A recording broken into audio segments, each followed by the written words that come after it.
Cześć, witam Was serdecznie na moim kanale. Ja nazywam się Michał Tejza, jestem inwestorem i deweloperem. Dzisiaj kolejny odcinek z serii Spacer z Tejzą. Mam ze sobą gościa specjalnego, Dorota Chomontowska. Porozmawiamy dzisiaj trochę o marketingu, o naszym punkcie widzenia w tej kwestii. Zapraszam do oglądania, jeśli interesuje Cię ten temat.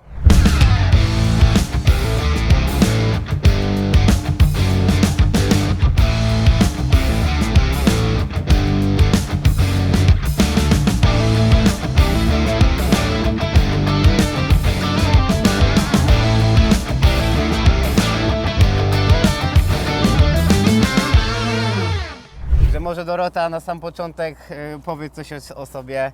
Jak zaczęła się Twoja historia z marketingiem w nieruchomościach? Cześć, witajcie wszyscy. Dzięki Michał za zaproszenie.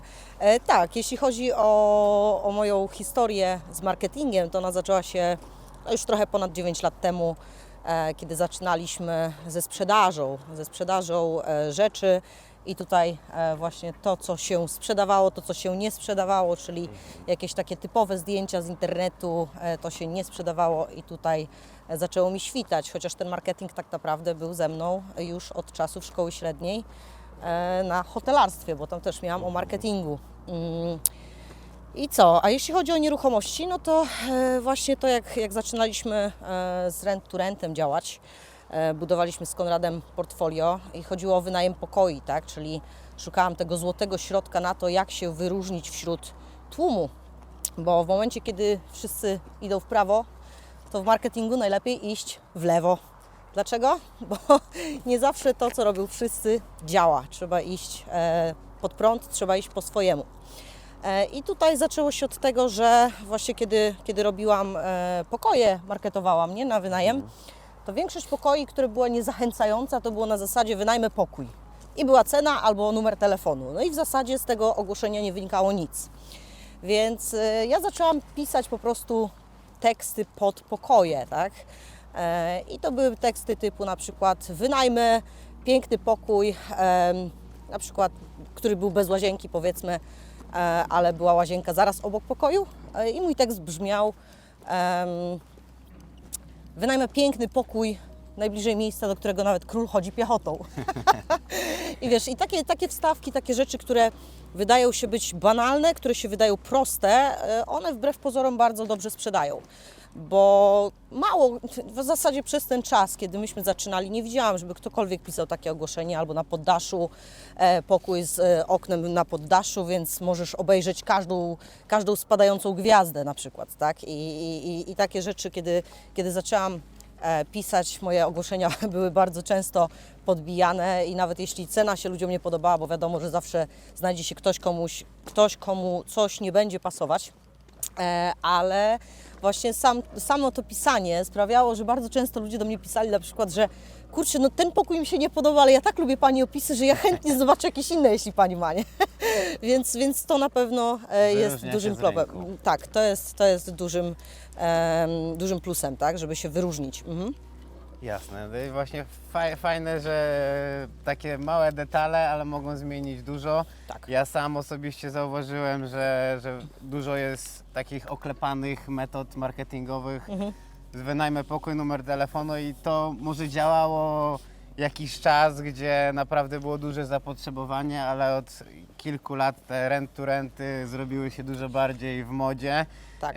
łatwiejsze do osiągnięcia i nagle ten rynek mocno wybuchł w tym kierunku. Tak. I już to rzeczywiście nie działa tak jak powinno. No ale może właśnie jakbyś powiedziała jeszcze, co zainspirowało Cię do specjalizowania się w marketingu właśnie w nieruchomościach? Wiesz co, to, że właśnie nie widziałam zbyt wielu osób, które by na ten temat jakoś mówiły, nie widziałam też zbytnio, widziałam, że jest konkurencja, jeśli chodzi o właśnie pokoje, o domy, natomiast nie było konkurencji w tym, żeby ktoś powiedział, że można coś zrobić inaczej, że można inaczej przedstawić coś, że można coś w inny sposób pokazać. Wszystko było takie oklepane, wszystko pod jednym jakby logiem, tak to nazwijmy, tak, albo pod jednym kątem robione, więc to jest, no to nie jest coś, co jest, że tak powiem, jakieś super odkrywcze, natomiast jeśli konkurencja rośnie, no to musisz znaleźć swój punkt, żeby się z tej konkurencji jakby wybronić, tak? Czyli wyjść przed wybieg, że tak powiem, nie? Jasne.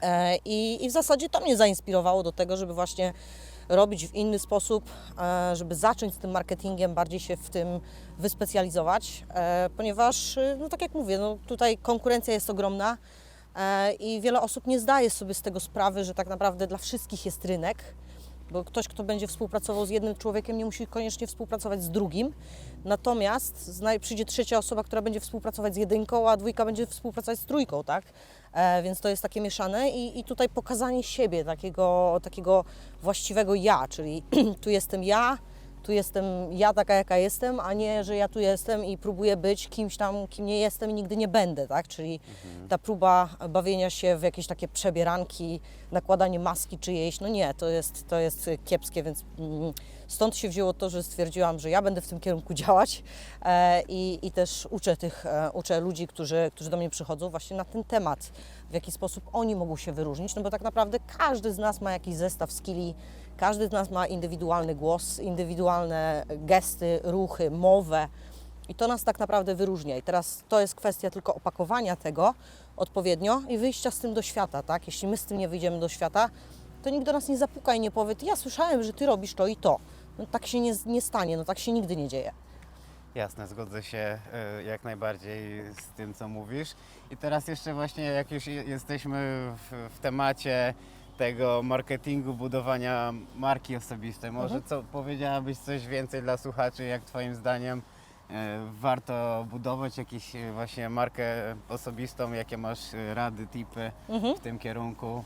Jasne, wiesz co, pierwszy punkt to jest określenie tego, w czym jestem dobry, tego, co chcę robić, tego, jakie korzyści daję innym i tego, co chcę pokazać światu. To są 4 podstawowe rzeczy. Oczywiście tych rzeczy jest dużo więcej, bo właśnie tak jak wspomnieliśmy już na początku o tym, żeby być sobą, tak? Tego się bardzo wiele osób boi, próbują być innymi ludźmi i tak dalej. I to jest jeden z takich błędów. Natomiast z takich tipów, co proponuję na pewno zachować swoją oryginalność. Nawet jeśli, nie wiem, jesteś osobą, której zdarzy się rzucić mięsem, to nie udawaj, że tak nie jest, bo w przypadku rozmowy face to face później się okazuje, że no jednak się to zdarza, tak?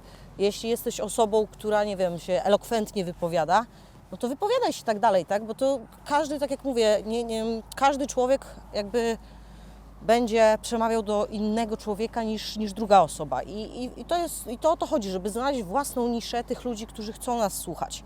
Nigdy nie będzie tak, że jedna osoba będzie mówić do wszystkich, bo coś, co jest do wszystkiego, jest do niczego. Niestety tak to działa również w marketingu, czy właśnie w budowaniu marki. Pozwól, że przerwę Ci ten materiał, ale chcę poinformować Cię na temat możliwości współpracy ze mną. Jest ona dostępna w 2 wariantach. Pierwszy jest to pożyczka na procent z zabezpieczeniem na nieruchomości, na inwestycji. Zaczyna się od 50 000 funtów wzwyż. Jest też możliwość współpracy ze mną na mniejszych kwotach, zainwestować 20-30 tysięcy, jednak na takie kwoty nie jestem w stanie zaoferować zabezpieczenia. Oczywiście jest umowa, ale nie ma zabezpieczenia na nieruchomości.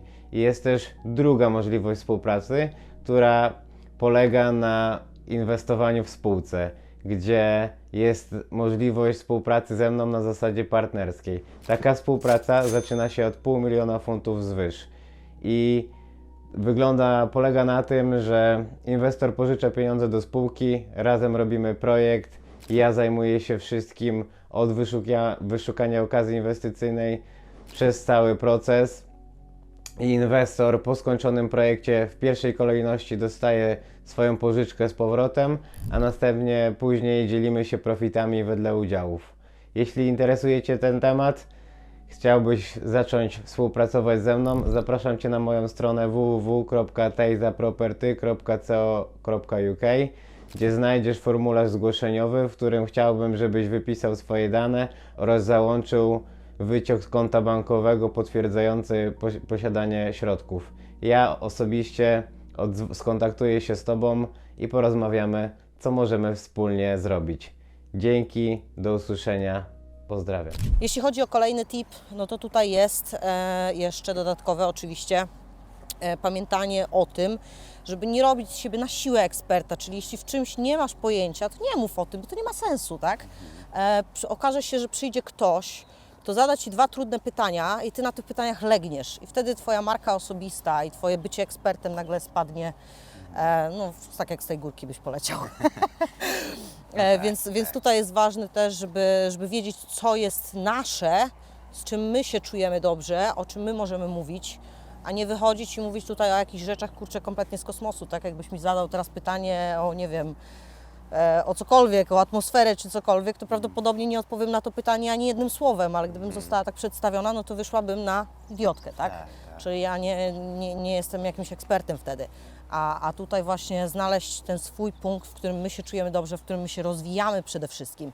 Bo pamiętajmy też, że cokolwiek robimy, potrzebujemy się rozwinąć, czyli dokształcać się, wszystko idzie do przodu, technologia idzie do przodu, świat idzie do przodu. No i teraz my musimy też na bieżąco dokształcać siebie, rozwijać swoją wiedzę w danym temacie, bo za chwilę coś, co było dobre, mądre i modne dzisiaj, jutro przejdzie do lamusa i trzeba o tym też pamiętać, żeby właśnie nie zwijać się, tak? No jasne, mi się wydaje, że warto na początku po prostu wspomnieć w swoich materiałach, że dokumentujemy swoją drogę, że nie jesteśmy Tak. od razu ekspertami. Wtedy inaczej ludzie patrzą Jak najbardziej. na tą osobę, bo fajnie jak człowiek chce coś więcej, jak się rozwija. Wiadomo, nikt się nie urodził mistrzem i trzeba tego czasu trochę poświęcić, żeby się w jakimś kierunku wyedukować, żeby mieć jakieś większe doświadczenie. Czyli Tak właśnie- powiem, jakie masz, czy chciałabyś pociągnąć ten temat jeszcze, czy masz jakieś możemy. kolejne tipy dla naszych słuchaczy? Tak, tutaj właśnie edukowanie, dzielenie się swoją wiedzą, tak? Bo nam się wydaje, że czasami jak coś zaczynamy, jak w czymś dopiero rozpoczynamy kroki, to że my nie mamy wiedzy i o czym my mamy pisać, jaką w ogóle edukację, o czym my tu mówimy. Oczywiście, że nie damy jakiejś super specjalistycznej wiedzy, jeśli jej nie posiadamy. Natomiast tutaj zainspirować innych też, tak? Czyli słuchajcie, byłem po raz kolejny na viewingu, po raz kolejny zrobiłem to, po raz kolejny zrobiłem tamto. To ludzi inspiruje, że kurczę, patrzcie, no ten tyle razy próbuje i zobaczcie, i on dalej robi, i dalej robi. Czyli w zasadzie chodzi o to, żeby właśnie dokumentować i też edukować ludzi pod kątem tego początkującego, tak? Nie robić z siebie gwiazdy, nie robić z siebie nie wiadomo kogo, bo to niestety do niczego nas nie doprowadzi, tak? Tutaj ego, czy też właśnie jakaś taka nadproporcjonalna samoświadomość niestety może nam się odbić bardzo mocno, tak? Bo jeśli uważamy się za najlepszych, no to jest okej, tak? Możemy się uważać za najlepszych, natomiast nie zawsze to będzie zgodne z prawdą i właśnie to kłamstwo wyjdzie zawsze, tak? Ono się pojawi z czasem, że coś tu mi się nie zgrywa, coś tu mi się nie spina, więc tutaj bym na to uważała. Kolejny tip to jest właśnie pokazywanie siebie takim, jakim jestem, to co mówiłam. Pamiętajmy, że na social mediach, zwłaszcza na social mediach, możemy obejrzeć naprawdę tysiące ludzi, wspaniale, kurczę, cudowne mają życie, jeżdżą na wczasy, odpoczywają pod palmami, to pokazywanie takiego życia posz, takiego na bogato. To jest fajne i to było sprzedawalne, ale to było sprzedawalne dla influencerów, tak? I teraz zastanówmy się, czy my chcemy być influencerami, czy my dalej chcemy być ludźmi. Bo bardzo często zapominamy o tym, że to życie, które my widzimy na social mediach, ono wcale nie jest takim w rzeczywistości. To jest bardzo, bardzo mylne, bardzo zgubne. Przez co oczywiście też popadamy w pułapkę porównywania się do innych. Bo ten to już zaczął wtedy i już ma tyle. Ale my nie wiemy, jaką on miał drogę przedtem, kogo on znał, jakie miał doświadczenia, z jakimi ludźmi spędzał czas, tego nie wiemy. Czyli followujmy tych większych od siebie, ale nie porównujmy się na siłę do tego, gdzie jest ktoś inny już, tak? Bo my tej drogi tak naprawdę nie znamy. Każdy z nas ma indywidualną swoją, że tak powiem, trasę. No i to jest tak, ta pułapka właśnie porównywania się. Kolejna pułapka to jest oczywiście zaburzona, taka bardzo niska samoocena. Bo ja mam wystające zęby, bo mi się włosy dzisiaj nie układają, bo coś tam. No to jak Ci się nie układały, no to trudno, no to być z takimi nieułożonymi, tak? Ja wiem, że są eksperci, którzy mówią, że bo inwestor w nieruchomości to musi nosić garnitur i w ogóle musi być taki super profesjonalny. Pamiętajmy, że profesjonalni nie jesteśmy przez to, jak wyglądamy. To się oczywiście składa do tego, że jak nas widzą, tak nas piszą, tak mówią Polacy przynajmniej, tak byliśmy zawsze tłuczeni. Natomiast z moich doświadczeń, z moich obserwacji wynika, że nie do końca. Zaraz przejdę, dlaczego tak było. Natomiast wracając do tej niskiej samooceny, to tutaj ja bym się skupiła nad tym, żeby właśnie wydobywać z siebie te swoje pozytywy, bo każdy z nas je ma. To jest kwestia znalezienia. I niestety bardzo często w naszej świadomości gdzieś tam z dawien dawna są jakieś takie zakorzenione rzeczy, które niestety nie pomagają nam w tym, żeby wyjść do świata takim, jakim jesteśmy, bo zawsze musimy mieć pełny makijaż, włosy zawsze muszą być dobrze uczesane, zawsze musi być garnitur i tak dalej. Ale to nieprawda, bo tak na dobrą sprawę, no kto z nas chodzi 24/7 w garniturze? No nikt nie chodzi, tak? Wiadomo. Nikt nie chodzi, żadna kobieta, no nie znam kobiety, która by 24/7 miała pełny makijaż. A i tak jest piękna, czy jest w makijażu, czy jest bez makijażu. Więc pokażmy siebie też takim, jakim jesteśmy, a niekoniecznie tylko z tej kwestii profesjonalnej, bo profesjonalni jesteśmy w tym, co mówimy, a nie w tym, jak wyglądamy. I tutaj zahaczyłam, Misiek, o co zahaczyłam? Akurat bardziej pokazywanie zalet niż wad, bo każdy Tak. ma zalety i teraz jest kwestia z mojego punktu widzenia tak samo, że większość szuka w sobie wad i ma gdzieś tam blokady w kolejnych krokach, w kolejnych jakby działaniach, bo myśli tylko o swoich wadach, a tu właśnie, że moim zdaniem trzeba odciąć to grubą kreską i myśleć o swoich zaletach, co można, jak komuś można pomóc, jak można dać wartość i pokazać, podzielić się swoim punktem widzenia, bo każdy z nas ma jakieś inne doświadczenia, inne skille, umiejętności. Oczywiście. I fajnie, że tak powiem, pokazywać to, bo może akurat ktoś tego szuka i może akurat ktoś tego potrzebuje, co ty wiesz, bo to wiesz, można przykładów dać masę. Ty masz skilla w gdzieś tam dekoracji nieruchomości, w różnych wyszukiwaniu ciekawych rzeczy. Ja mam skilla w czymś innym i Tak. wiesz, ty dajesz inny content, ja inny daję content, ktoś może akurat potrzebować raz tego. I tak działa marketing moim zdaniem. Dokładnie. To jest piękno w tym, żeby nie blokować siebie, tylko pokazywać to, co nam sprawia przyjemność, to, co lubimy robić i wtedy to ma sens. Prawda jest też taka, że wiesz, dla każdego na rynku jest miejsce. Nie ma rynku, na którym jest po prostu miejsce dla jednej osoby i już po prostu nikt inny się tam nie wbije. No nie ma takiej opcji. I choćbyś Ty robił marketing i ja będę robić marketing, to do mnie przyjdzie inny klient, do Ciebie przyjdzie inny klient. To jest naturalne. To jest tak samo, nie wiem, jak masz McDonalda i KFC, tu porównam, tak? Ja nie zjem frytek na przykład z KFC, bo nie lubię. Lubię frytki z McDonalda, pomimo tego, że są chemiczne. I teraz co? No i McDonald's, KFC no, między sobą są konkurencją, natomiast jakby nie przyjmują do siebie tego, że a dobra, to wiecie co, to my się zamykamy, bo tutaj już jest KFC otwarty, to my już nie otwieramy swojej działalności. Oni tak nie podchodzą, tak? I tutaj trzeba patrzeć na te właśnie giganty. To jeszcze, sorry, że Ci przerwę, ale wręcz przeciwnie, oni stawiają jeden obok drugiego, nie? Dokładnie. To też nie jest przypadek, że Tak. robią sobie teoretycznie konkurencję, bo właśnie tak jak mówisz, jeden lubi kurczaki z KFC, drugi z McDonalda i jeszcze, że tak powiem, i oni Trzeci ze jeszcze sobą pójdzie do działają, Subwaya, nie? Tak, jeszcze Tu trzeci jest- pójdzie do Subwaya, czwarty do Pizza Hut na pizzę, Tak, nie? i tutaj jest też kolejny taki być może mało znana informacja o tym, że to jest robione też z premedytacją, bo wtedy człowiek się nie zastanawia, czy ja chcę zjeść, tylko gdzie ja chcę zjeść. To jest też taki haczyk, o którym być może się wielu nawet nigdy nie zastanawiało na ten temat, tak? Nie czy ja chcę zjeść, tylko gdzie ja chcę zjeść, bo tutaj jest McDonald's i jest KFC, czyli ja już jestem głodny, pomimo tego, że nawet jeszcze nie jestem, nie? Przyciągają te fast foody uwagę. Tak, zdecydowanie, więc tutaj te giganty rynkowe, od nich należy się uczyć i zobaczmy, że tutaj też jest siła prostoty. Tu nie ma jakiegoś wymyślania koła na nowo, jakiegoś bycia nie wiadomo kim, tylko jest sobie McDonald's. Oni nie wprowadzają, McDonald's nie wprowadza do sprzedaży, nie wiem, mebli.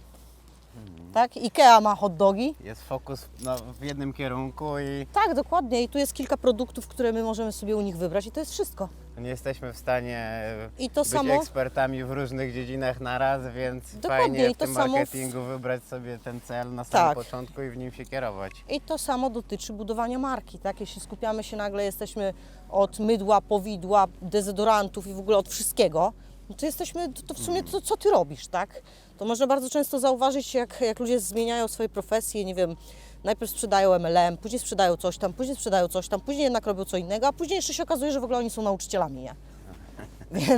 Więc tutaj uczulam na to, żeby się skupić. Wiadomo jest, że bardzo często długo trzeba znaleźć, dużo potrzeba czasu na to, żeby znaleźć samego siebie. Ja wiem, ile ja sama siebie szukałam, tak? Ja miałam być wojskowym, miałam być hotelarzem, miałam być menadżerem, miałam być, kim to jeszcze, fotografem, miałam być treserem psów. Więc tego było naprawdę, naprawdę cała masa. I gdzie ostatecznie jestem, no jestem marketingowcem, tak? Ale zanim doszłam do tego, że kurczę, faktycznie ja to lubię, to mi się podoba, to jest coś, co mi daje radochę, to długo czasu szukałam siebie, tak? I cały czas gdzieś ten marketing był, natomiast ja nie myślałam o tym, że to jest w sumie to. Ja tak zauważyłem, że właśnie ten sukces, a szczególnie w marketingu, to jest tak od porażki do porażki, że trzeba być zdyscyplinowany, robić swoje, nie Tak. przejmować się opinią innych, tylko robić, udostępniać i po prostu nie analizować za dużo, nie myśleć, tylko po prostu robić, bo ludzie nas zapamiętują, ludzie nas widzą ten content i to wtedy już tworzy się historia w czasie, tylko trzeba patrzeć długoterminowo, nie wrzucać 3 rolki w miesiącu i już to tyle, nie? Trzeba Tak. ten content przygotowywać, myśleć, analizować, jak można dać wartość. Przede wszystkim ja widzę, pytać o feedback, nie? Co naszą potencjalną To też. grupę docelową interesuje. Ja rozmawiam z inwestorami, co ich interesuje i staram się też pokazywać trochę czasem innym językiem, bo niektóre rzeczy dla mnie są proste i nie nagrałbym o nich, ale jeśli kogoś to interesuje, bo, że tak powiem, mój punkt widzenia może być inny niż ich, więc warto się też dostosować do tej, trochę dopasować do grupy docelowej, którą chcemy przyciągnąć. Jasne. Wiesz co, jeśli chodzi o tą krytykę, co wspomnieliśmy, to tutaj jest bardzo szeroki temat, bo tak jak wspominałam, to może być zakorzenione gdzieś tam nawet od dziecka, gdzie było nam mówione, że jesteśmy za słabi, że tego nie nadajemy się, jakieś ciągłe takie, ty nawet tego nie potrafisz zrobić i tak dalej. I o ile ktoś ma na tyle silną psychikę, czy sobie to przerobił ze sobą, czy nie wiem, czy tam z terapeutą, to jest w stanie sobie z tym poradzić i dzisiaj, wiesz, robić po prostu i nie przejmować się opinią ludzi. Bo to jest też tak, że bardzo często my się przejmujemy opiniami osób i o ile przejmujemy się opiniami osób, które z nami mieszkają, z którymi dzielimy stół, no to jeszcze jest w miarę zrozumiałe, chociaż też ja miałam ten problem i sobie z nim poradziłam dzięki swoim mentorom. Natomiast jeśli przejmujemy się opinią, nie wiem, jakiegoś Józek 6666, w sumie Józek 666 nie istnieje, ale on jest z tyłu klawiatury po prostu wojownik, on Ci tu napisze, on Ci powie, jakim Ty jesteś gównem i że Ty się w ogóle do niczego nie nadajesz i co Ty w ogóle tutaj wiesz na temat tam, nie wiem, marketingu czy nieruchomości, jak Ty gówno wiesz. Ty nic nie wiesz, ale on wie najlepiej, co Ty wiesz, tak? Bo przecież on tutaj, kurczę, wiesz, wstaje rano, odpala komputer i jego zadaniem jest to, ta niska jego niska wartość, właściwie samoocena, niska samoocena, on ją przenosi na Ciebie i wtedy teraz musimy się zastanowić, po pierwsze, czy sobie z tym poradzimy, bo niestety jak wchodzi fala hejtu takiego konkretnego, to jest bardzo, bardzo ciężkie do przełknięcia, tak? I wtedy jest potrzebna pomoc, na przykład terapeuty, co też zalecam, ale też zabezpieczanie siebie, tak? Czyli nie zawsze, pamiętajmy o tym, że coś, co napiszemy, nie zawsze każdy będzie się z nami zgadzał i nie każdemu będzie się to podobać. I to jest okej. To jest okej. Zobaczmy, że na przykład, nie wiem, weźmy przykład taki przyziemny bigos na przykład na święta, tak? Jeden gotuje bigos na święta na żeberkach wędzonych, trzeci na winie, drugi w ogóle z grzybami, tak? I każdy z nich gotuje swój bigos, każdy go robi na inny sposób, każdy z nich smakuje inaczej, a i tak każdy z nich ma swojego odbiorcę, każdy ma swojego fana, który stwierdzi, że kurde, dobry ten bigos, wiesz o co chodzi? I teraz tutaj wiadomo, że znajdzie się ktoś, kto powie, a mi ten nie smakuje. No i to jest okej, przecież nie musi Ci wszystko smakować, tak? Tak samo jak mi wszystko nie smakuje, tak samo i Tobie nie musi, proste. I teraz nauczmy się też przyjmować tą krytykę, o ile to jest taka krytyka konstruktywna. To znaczy wziąć ją sobie pod uwagę na zasadzie, a może faktycznie tutaj nie zrobiłem tego i tego, albo tutaj warto dodać to i to, ale nie bierzmy też tego na zasadzie powinienem, nie powinienem. Bo ja bardzo często gdzieś tam się spotykałam na przykład z tekstami typu o, jeszcze trochę tutaj zaczniesz rzucać tym, rzucasz tutaj mięsem za dużo i tak dalej. No to dobrze, no to jak Ci nie pasują moje teksty, to przecież ich nie musisz czytać. Przecież ja nikogo nie zmuszam, to Ty obserwujesz mnie, a nie ja Ciebie, tak? Więc z czym masz teraz problem? Czy powinnam, czy nie powinnam? Nie wiem, moja sprawa, tak? To jest coś mojego, to jestem ja. I to jest wszystko. I teraz albo weźmiemy tą krytykę do siebie na zasadzie, że Józek 666 nam napisze, że my tutaj jesteśmy gównami i my założymy kaptur na głowę, przykryjemy się poduszką pod kocykiem swojego komfortu i powiemy, a dobra, no to ja już nie będę robił, bo to i tak nie ma sensu.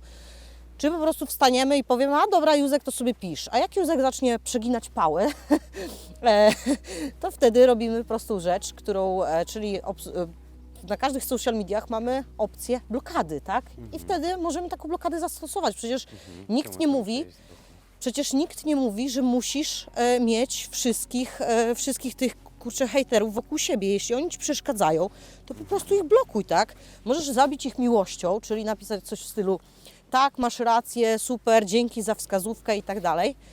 I to jest kill them with love. Albo po prostu, tak jak wszystkie social media posiadają funkcję blokady, to po prostu blokujesz takich ludzi. No po co ci coś, co zatruwa Twoje powietrze, tak? Coś, co Cię blokuje. Jeśli ktoś Cię blokuje, to go po prostu wypieprz ze znajomych, zablokuj, dziękuję. Niech nie psuje Twojej krwi, niech nie blokuje Ciebie przed Twoim jakby tutaj działaniem. No a ludzie, którzy z nami mieszkają i dzielą z nami stół, no to tu jest trochę ciężej, bo tak naprawdę są to osoby, na którym nam zależy, tak? Więc jak nam na kimś zależy, no to trudno jest jakby się przeciwstawić poniekąd, tak? Natomiast o ile coś nam przynosi chleb na stół, to musimy przyjąć taką pozycję, że słuchaj, fajnie, że to mówisz, dziękuję Ci bardzo za Twoją poradę, ale dopóki to, co robię, będzie przynosić nam chleb na stół, to pozwól, że będę robić to dalej, a Ty po prostu tego nie oglądaj, tak? To jest takie zdrowe podejście do tego, że dobra, okej, ja będę robić swoje i o ile mamy za co żyć dzięki temu, to po prostu to robię.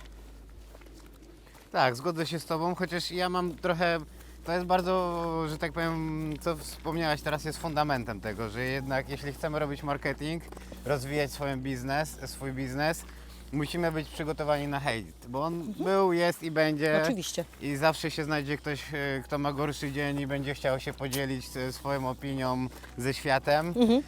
Ja osobiście, że tak powiem, mam na to taki punkt widzenia, nieważne czy to ktoś bliski mówi swoją opinię w moim kierunku, o tym co robię, czy to ktoś właśnie jakiś anonimowy w internecie. Jeśli opinia nie jest konstruktywna, po prostu mam na nią tak mocno, że nie interesuje mnie to wcale, więc ja nawet nie odpisuję, nie gdzieś tam nie droczę się, nie mam czasu, mam za dużo bardziej ważnych rzeczy w życiu niż teraz udowadniać komuś, czy pokazywać inny punkt widzenia. Ktoś nie ma pojęcia w ogóle, to co robię na co dzień i jakie działania prowadzę, jakie, że tak powiem, mam zasoby, po prostu co reprezentuję sobą i opinia, nawet wiesz, ktoś bliski z rodziny może podzielić się swoją opinią, ale dalej nie ma pojęcia od podszewki jak to wygląda, od kuchni, więc taka opinia no nie ma w ogóle żadnego znaczenia i no, trzeba być na to przygotowany, że ludzie zawsze będą gdzieś tam hejtować, ludzie zawsze będą swoje, a szczególnie w social mediach takich jak TikTok, gdzie czy na YouTubie, że wiesz, nawet nie trzeba konta zweryfikować, tylko user 66810 i wystawić ci opinię, ty kurwa tam wiesz, takie rzeczy, no trzeba się z tym liczyć, że to jest nieodłączny element tego biznesu i warto mieć z tym duży dystans. Tak jak wspomniałeś, jeśli jakby opinia kogoś no nie ma znaczenia, tym bardziej wie, że daje ci to chleb, żyjesz w jakimś stopniu z tego. No i trzeba być na to nastawiony bardzo takim z dużym dystansem. I też to, kogo słuchamy, nie? No bo w zasadzie, jeśli ktoś, kto jest dalej od nas, kto jest wyżej, taki ktoś nas nigdy nie skrytykuje, taki ktoś nie powie, nie zaczynaj, ale dup te wideo, w ogóle ten post do dupy i tak dalej. Oni nam tak nie powiedzą, tak? Te osoby, które są wyżej od nas. To powiedzą ludzie mniejsi. Ludzie słabsi, którzy mają problem sami ze sobą, więc próbują ten problem przenieść na kogoś innego. A tutaj znowu powinniśmy się słuchać osób, które są wyżej od nas, no bo jak możemy słuchać osoby, która nie doszła tam, gdzie my chcemy dojść, tylko po to, żeby nie wiem, żeby posłuchać się tej osoby? No nie słuchamy takiej osoby, tak? Jak chcemy zostać, nie wiem, wojownikami, to słuchamy kogoś, kto już jest wojownikiem, tak? Jak chcemy zostać, nie wiem, tam matematykiem, to słuchamy matematyczki, a nie WF-isty, tak? Taki przykład. Jeśli chcemy, nie wiem, nam rozwijać się w jakimś tam danym zawodzie, to słuchamy kogoś, kto w tym zawodzie odniósł sukces, a nie kogoś, kto w zasadzie nawet nie ma pojęcia, że takie coś istnieje. I tu jest bardzo ważne to do rozgraniczenia, właśnie to, kogo słuchamy, od kogo bierzemy te rady i czyje rady stosujemy faktycznie w praktyce.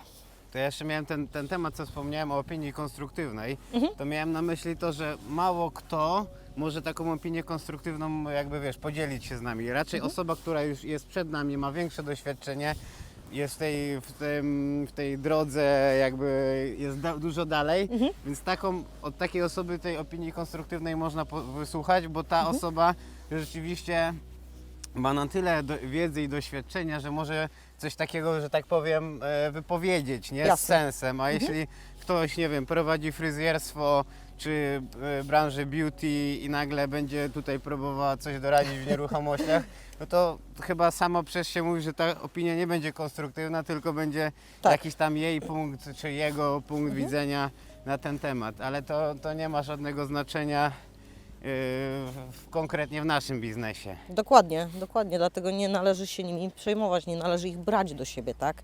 No tak jak mówię, jeśli tutaj jest dalej problem z tym, że dalej jeszcze bardziej nas to blokuje, to po prostu albo blokada, albo ewentualnie rozmowa jeszcze z terapeutą, tak?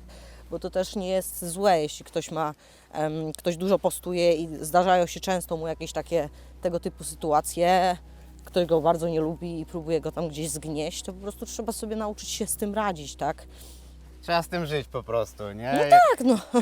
I ja na przykład, mi osobiście pomaga sport. Sporty walki, siłownia, basen, gdzieś nawet iść sobie na jacuzzi, wyluzować trochę po aktywnym dniu. Nie myśleć o rzeczach, które, że tak powiem, nic nie zmieniają, bo jednak koniec końców ta opinia nam nic nie zmieni, że ktoś nam coś pocisnął, że tak powiem, wrzucił nam i co z tego, nie? I żeby to nie zostało w głowie, tylko jest szybka odcinka, robimy swoje. To jest taki nasz jakby tip od nas. My już się zajmujemy tym jakiś czas i też mieliśmy wiele razy komentarze, różne opinie, ale jednak dalej robimy swoje, więc chcieliśmy Wam pokazać dzisiaj, czy porozmawiać o tym, żebyście się nie blokowali, tylko po prostu robili swoje, nie patrząc na to, co mówią inni, co robią inni. Idźcie swoją drogą, jak to Dorota mówi, leć po swojemu. Tak jest. I to jest, że tak powiem, klucz do sukcesu, do rozwoju, żeby cały czas się rozwijać, no to trzeba cały czas iść do przodu. Dokładnie. I jeszcze mam dla Ciebie kilka pytań, szczególnie już bo powiedzieliśmy o tych, że tak powiem, kluczowych rzeczach na temat co robić, a może poruszymy tego oprócz czego nie robić, jakie są najczęstsze błędy w marketingu. Wiesz co, to pierwszy błąd, o którym wspomnieliśmy już, to jest właśnie próba bycia jak wszyscy. To jest pierwszy i podstawowy. Nie próbujmy być jak wszyscy, bo nam to nigdy nie wyjdzie. Róbmy swoje po swojemu. Drugi błąd, jeśli chodzi o social media, to jest ściema, tak? Czyli to właśnie pokazywanie się z tej strony tego, kim my jesteśmy, jakie my tu sukcesy jesteśmy, jakimi mentorami biznesowymi i tak dalej. A później się okazuje, że może ktoś nas sprawdzić i okaże się, że chyba coś jednak nie zagrało i wcale mentorem biznesowym nie jesteś, ale tak się przedstawiasz, tak? Kolejna rzecz to jest w przypadku na przykład Facebooka. Skupiam się tutaj na Facebooku głównie, bo to jest taki mój To jest taki portal, na którym ja bardzo lubię być i to jest taka moja właściwie ekspertyza, jeśli o to chodzi. I tutaj tagowanie, tak, 500. 500 osób, kurczę, Facebook całe szczęście daje nam blokadę na 99 osób, ale właśnie to tagowanie ludzi, którzy w ogóle nie są związani teraz z tematem i oni po prostu codziennie dostają wiadomość, nie wiem, tam o Thermomixie, o czymś tam, o czymś. I to nie od jednej osoby, tylko od kilku, tak? I o ile, tak jak mamy na przykład opcję zablokowania takiego tagowania, czyli u mnie to jest, no to nam się to nie pojawia, ale jeśli ktoś nie ma takiej opcji włączonej, to nagle się okazuje, że Bo dostajemy... nawet nie wie, że jest. Tak, dokładnie, on nawet nie wie, że jest taka opcja. I w tym momencie dostajemy powiadomienie, że ktoś tam nas otagował w poście. Super, wchodzimy sobie na Facebooka, jest 500 powiadomień, bo każdy komentarz, każdy like pod tym postem nagle jest ting, ting, ting, ting, ting. I o ile to jest raz na jakiś czas i o ile to jest związane jakkolwiek z nami, bo być może, nie wiem, będziemy zainteresowani danym tematem czy cokolwiek, to jest spoko, ale jeśli jest to nagminne i cały czas się to powtarza, no to jesteśmy traktowani jak spamerzy, tak? Bo to jest już spam. Tak samo teraz Facebook wprowadził jakiś czas temu takie oznaczanie followersów, oznaczanie wszystkich w grupach przez adminów, albo oznaczanie właśnie highlights robienie, nie? Czyli takiego podświetlonego i wtedy nam się wszystkim to pokazuje, że tam ktoś Cię oznaczył w highlightie. No i za każdym razem, kiedy coś jest tak naprawdę, jest, bo jest, ale jesteśmy za każdym razem w tym tagowani, to jak to odbieramy? Jak spam. Tak. I to jest podstawa, to jest po prostu zwykłe spamowanie, więc tego nie stosujmy. To jest jeden z podstawowych błędów, czyli to takie tagowanie na siłę wszystkich, bo ja tu wszystkim chcę pokazać, że ja tu takie rzeczy robię, albo z drugiej strony przebicie się do czyjejś publiki, czyli o, bo ja wiem, że ten to ma publikę, a ten to się na tym zna, a ten to ma fajnych ludzi, to ja im tutaj pokażę, kurczę, ja im tutaj się wbiję mu w publikę, ja się przebiję do jego publiczności. Nigdy się nie przebijesz. Nigdy się nie przebijesz, bo ktoś, kto będzie współpracował ze mną, niekoniecznie musi pracować z Tobą, tak? Jasne. I wiadomo, że tam pomóc sobie, czy tam, nie wiem, jesteśmy razem na evencie, no to sobie robimy zdjęcia i tagujemy sobie ludzi, którzy tam są. Ale jeśli ja z czymś nie jestem w ogóle, kompletnie nie mam pojęcia, co to jest, do czego to jest, a jestem tagowana w tym nagminnie, no to co to dla mnie znaczy? Spamer. Zwyczajny, zwykły spamer. Tego nie robimy. Kolejny błąd to jest robienie tego, co wszyscy, to co mówiłam, czyli na przykład ktoś pyta, szukam, nie wiem, weźmy pierwszy lepszy brokera i nagle jest wysyp brokerów. Zapraszam i jest 500 komentarzy i w każdym jest zapraszam i numer telefonu. No i teraz co to mówi? No do kogo zadzwonić, tak? Nikt nie napisał nic konstruktywnie na zasadzie, w czym Ci mogę pomóc, nie wiem, do czego potrzebujesz brokera, albo coś w stylu jestem brokerem z takim stażem, albo na przykład brokerką zajmuję się od tylu i tylu lat, pomogłem tylu i tylu klientom krótko lub bardziej rozwięźle, albo na przykład możemy się wybić nagrywając filmik i wrzucając w komentarzu filmik. I co to oznacza? Po pierwsze to, że ktoś do nas przyjdzie i zerknie, o, kto to ma tyle odwagi, żeby wrzucić swoją facjatę, a po drugie, kolejna osoba, która przyjdzie i zobaczy, to powie, ty, ten jest fajny, on do mnie przemawia, tak? Czyli my nie musimy trafić do samego autora postu, ale możemy trafić do osoby, która ten post sobie za kilka dni zobaczy. Na przykład, nie? I to jest też takie... Bo jeszcze masa innych osób, które też mają dostęp do obejrzenia tego postu. Tak, dokładnie, o to właśnie chodzi, że to, że jest post nieklikalny i ma pod sobą 3 lajki i 5 komentarzy, to nie znaczy, że inne osoby tego postu nie widzą i nie korzystają z tego, tak? Ja się często spotykam z tym, że ktoś komuś coś powiedział, ktoś komuś coś polecił i takie osoby do mnie piszą i wiadomość trafia w spam, a później się okazuje, że ta osoba gdzieś tam napisała na grupie, bo ktoś tam napisał post. Więc to jest bardzo ważne, żeby się w jakiś sposób wyróżnić, szukać możliwości na wyróżnienie. To jest dokładnie to samo jak z szukaniem nieruchomości. Jak szukamy nieruchomości i na przykład ludzie wrzucają ulotki. Ulotki są fajne i działają, tak? To jest niezaprzeczalne. Natomiast jeśli mamy ulotki kolorowe i jest pizza, gardener, nie wiem, tam roofer i tak dalej, te wszystkie zawody, które chodzą codziennie i wrzucają nam ulotki, no to jak wrzucimy kolejną ulotkę, że we buy houses, no to jest kolejna ulotka, która zostanie wyciągnięta z tymi wszystkimi kolorowymi ulotkami i pójdzie w kosz. Ale jeśli weźmiemy zwykłą białą kartkę papieru i napiszemy na niej ręcznie, że szukamy tam domu i tak dalej, numer telefonu, bla, bla, bla, krótka notka i ona będzie specyficzna, bo ona będzie, nie wiem, wycięta z kartki zwykłej, takiej, wiesz, jak w zeszycie Drukarki. jest. Tak, to się oczywiście kopiuje, natomiast chodzi mi o to, że wiesz, z zeszytu kartka zwykła, skopiowane po prostu, wycięte, no to prędzej otworzysz taką kartkę i zobaczysz, co na niej jest napisane, bo może to jest wiadomość od kochanka żony. Na pewno zwróci na siebie bardzo uwagę, no bo jednak jak no i o patrzysz, to co jest chodzi. kolorowego, to raczej od jest razu to traktujesz to jako śmieci, a jeśli widzisz, że ktoś napisał coś ręcznie, no to na pewno to przeczytasz do Tak, końca i bo wtedy... to jest jakaś informacja, która może być ważna. Tak, To tak. jest coś, co może być ważne, a nie masówka. Właśnie to jest ta różnica, nie? Żeby nie robić masówek, nie robić tego, co wszyscy, tylko robić odwrotnie, zupełnie pod prąd iść. I czasami nam się wydaje, że coś jest tak błahe, tak głupie i tak proste, że no przecież no nie, no przecież kto by tego używał? I nagle jak zaczynamy to robić, to się okazuje, to działa.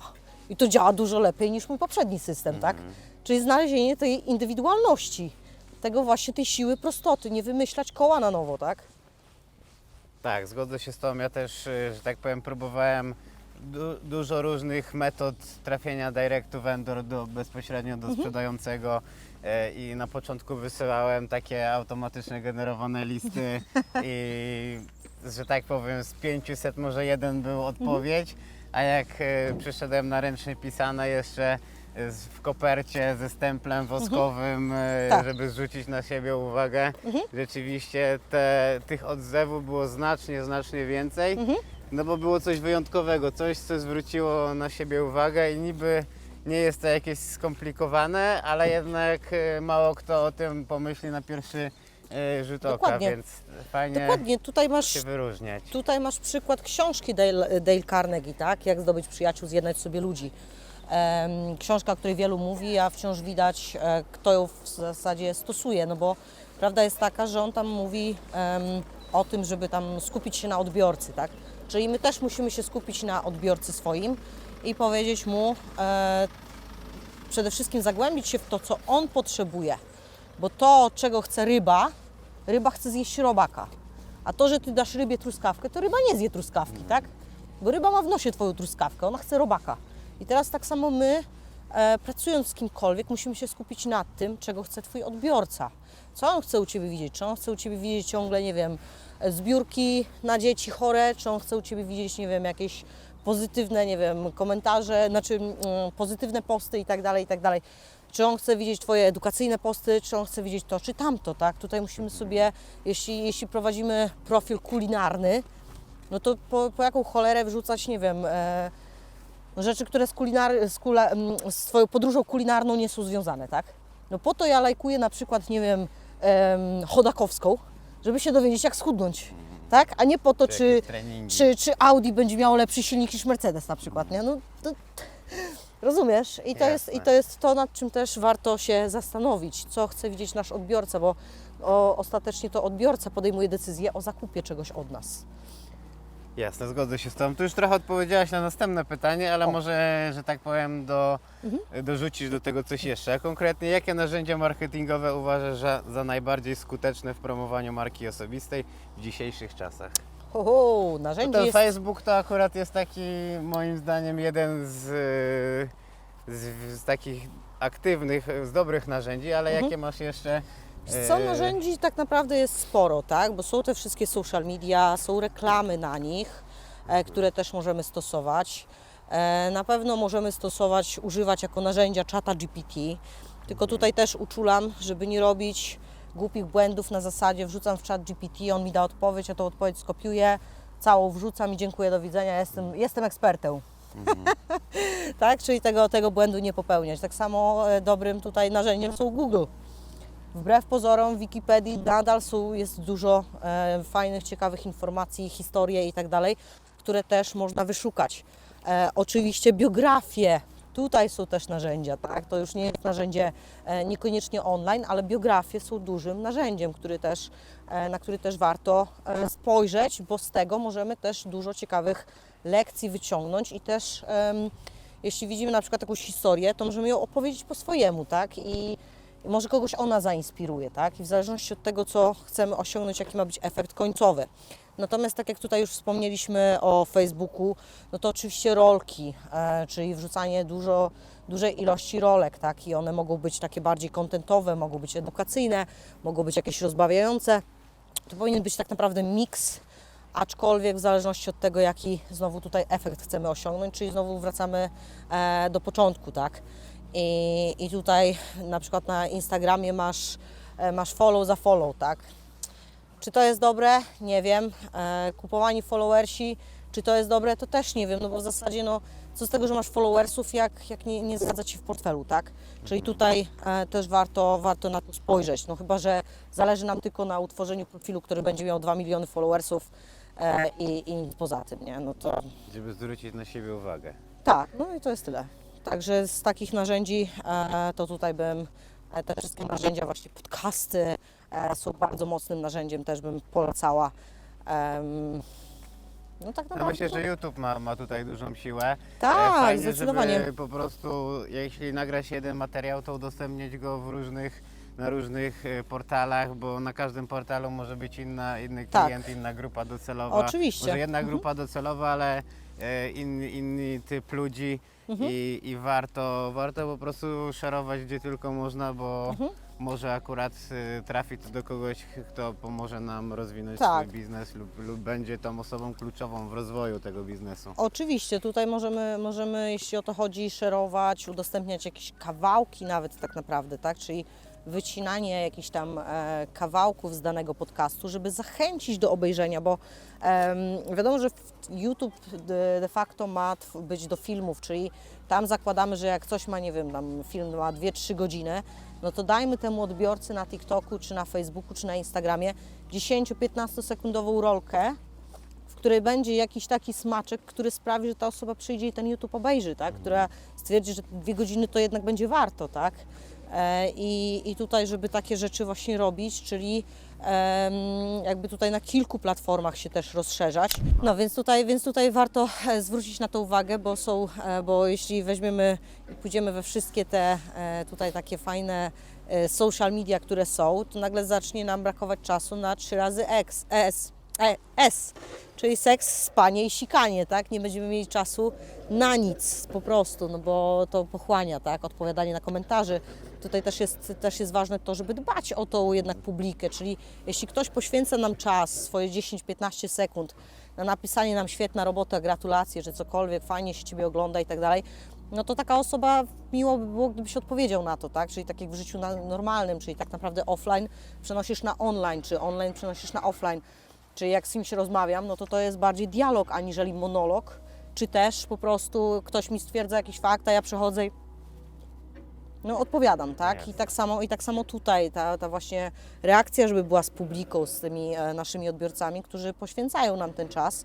No bo powiedzmy, że ktoś, nie wiem, tam 3 sekundy poświęci, czy 5 sekund, no ale jeśli nam napisze 100 takich komentarzy, czy 1000, no to już się zbiera niezła sumka czasu, tak? Czyli on jakby zaangażował się w to, żeby nam coś dać od siebie. No a co dostaje w zamian? No jeśli otrzymuje milczenie, no to w końcu stwierdzi, no dobra, sorry stary, ale ja już mam dość, nie? Z jednej strony zgodzę się z Tobą, ale z drugiej strony mój punkt widzenia jest taki, żeby za bardzo nie zastanawiać się na tym, że jak nagle będzie 100 komentarzy, co ja zrobię, bo nikt tych 100 komentarzy nie będzie miał raczej od samego początku, więc fajniej zacząć, że tak powiem, budować i w międzyczasie myśleć, jak to można zoptymalizować, bo są programy, w których można jednym kliknięciem na 5 kanałach, że tak powiem, szerować, czy udostępniać na tych wszystkich, zaplanować te posty. Więc to jest kwestia organizacji, no a wiadomo, że jak z czasem się biznes rozrasta, no to trzeba też kogoś do pomocy do innych aspektów biznesu i wtedy możemy więcej poświęcić się na tym kierunku, tylko stopniowo, krok po kroku budować markę osobistą, dzielić się z tym, co się lubi robić, co chce się robić i czas zweryfikuje, czy jest na to rynek, czy są chętni, czy komuś się to podoba. Nie analizować moim zdaniem za dużo od razu, bo można się pogubić w tym wszystkim i wtedy nic z tego nie zrobić. Więc mam nadzieję, że ten odcinek dał Wam wartości, widzicie dobro w tym, co robimy. Jeśli tak, dajcie łapkę w górę, komentarz dla zasięgów. Subskrybujcie kanał, jeśli jeszcze tego nie zrobiliście. Dzięki za uwagę, pozdrawiam, do usłyszenia, cześć. Bajo!